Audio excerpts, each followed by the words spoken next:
This is the outgoing Honda BRV S trim. Now the new BRV has been announced and is going to be released hopefully very soon. So is this car right here still good for 2022, especially since you could probably get some discounts very soon?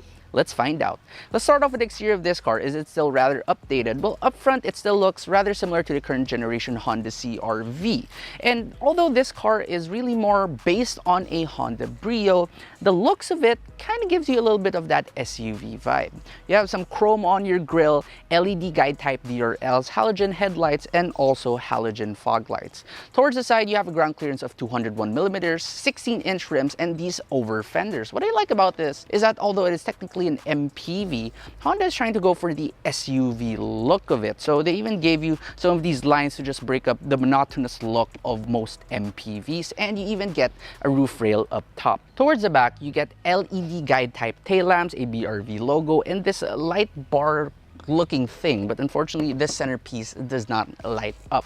You also get a faux skid plate down below and a rear wiper. Plus, if you do open up your tailgate, you're looking at 470 liters of space if you do fold down that third row seats, and 521 liters of space if you do even tumble it. And this is a good thing about Honda, because despite their car's limited dimensions, they always find a way to give you so much more space than what you would think the car has.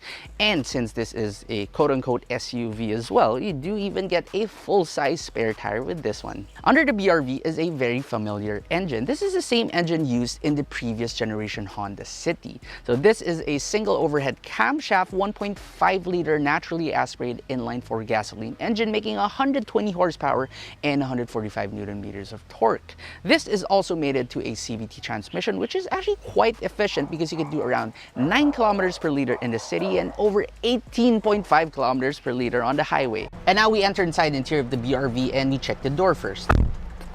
It's just about okay. At least it's not too very thin sounding. The interior of the BRV, it's actually based on the Brio, the much more affordable Brio. But honestly, if you do sit inside here, it kind of reminds you more of a City, a little bit more high class, and I do like that. Although it is a little bit aging and covered in a lot of hard touch plastic, for its price and for its time when it was first released, this is actually not bad. The steering wheel is also only covered in urethane, but you do have buttons for your radio settings, and your instrument cluster is very easy to read. The seats are very comfortable with great thigh support. My only issue with the seats is that you can't raise them up at all, so you can only recline and move them forwards and backwards. So if you're a little bit on the shorter side, because of this rather high dashboard and these low seats, yeah, you kind of struggle a little bit, but not by much. Now, the rest of the car, you get some piano black around the head unit, which by the way is a 7-inch touchscreen with a reverse camera, although it is not the clearest out there. But what I really love about this interior is that there's so much cubby spaces in here.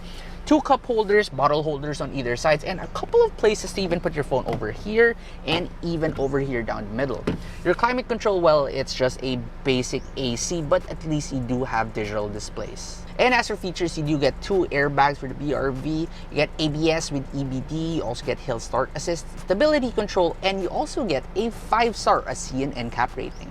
Ingress and egress towards the second row of the BRV is pretty good because you have long doors and they open nice and wide, so you can put your child seat inside without any fuss. If you're traveling with seniors, they're also not going to have a hard time because they don't really have to sink into the car nor climb into it. Instead, they kind of just have to slide their bum inside. Really good.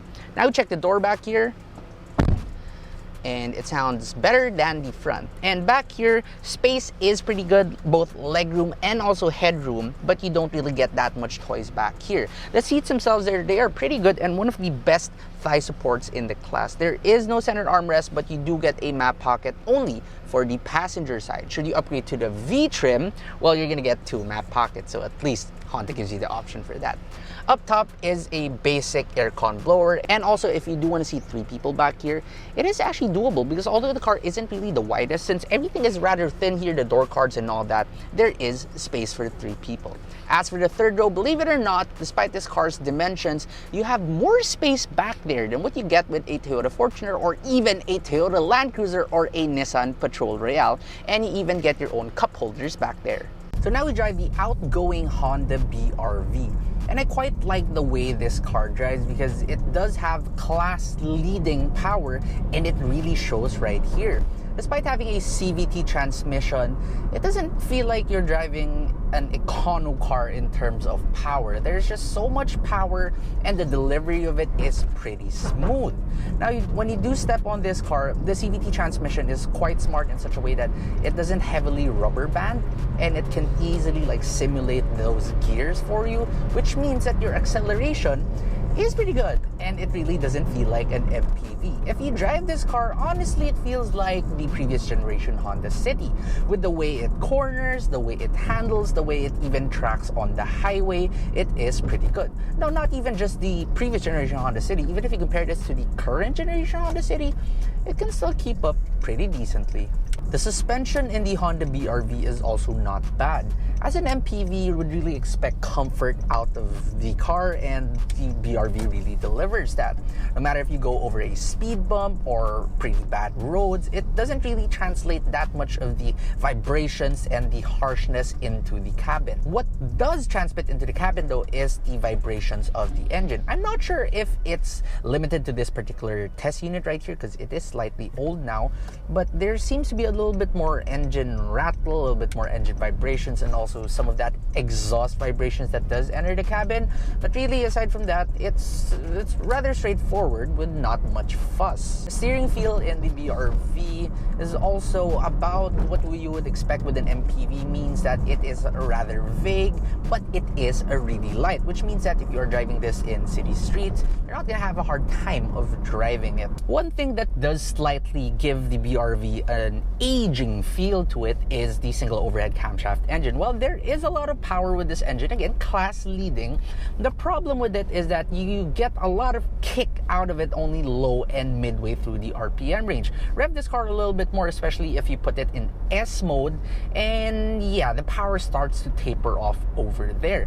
And also remember that this uses IV Tech, which is Honda's variable valve timing, geared towards efficiency, and it's not VTEC, which is what we usually think of, especially with 90s Hondas with variable valve timing that gives you a lot more power on the top end. Nonetheless, you just stick this car into D mode, and the CVT transmission does its magic of just keeping you in about the middle range of the RPM range, giving you a lot of kick when you do accelerate it. Now, here on the highway, though, well, another problem of the BRV does exist. But don't worry, this is not limited to this car alone. This is a problem we usually see throughout the class, and that is a lot of noise. You get so much tire noise, so much wind noise. So if you do go for really long journeys on the highway a lot, well, then perhaps you should consider a car from the class above it. However, if you are okay with hearing a little bit of the noise outside, then you'd be very happy with the BRV, especially since the speakers in this car, again, for a car of this class, actually sounds pretty good. So you can easily just drown out all of those noises. Alright, now it is verdict time, but before that, pricing first. The outgoing Honda BRV still retails for 1,058,000 pesos, but of course, since it is outgoing and the new one's coming out very soon, we could assume a little bit more discounts from Honda dealership. And honestly, at this price point, plus those some discounts, despite this car being slightly aging now and not having the most cutting edge of tech, it still proves to be a great drive, a practical car. And remember how I talked about the third row seats and how they're a lot better in space compared to even a Fortuner or a Land Cruiser. So if you're looking for one of these with the discounts or as second-hand vehicles, this generation of the Honda BRV still proves to be a worthwhile buy.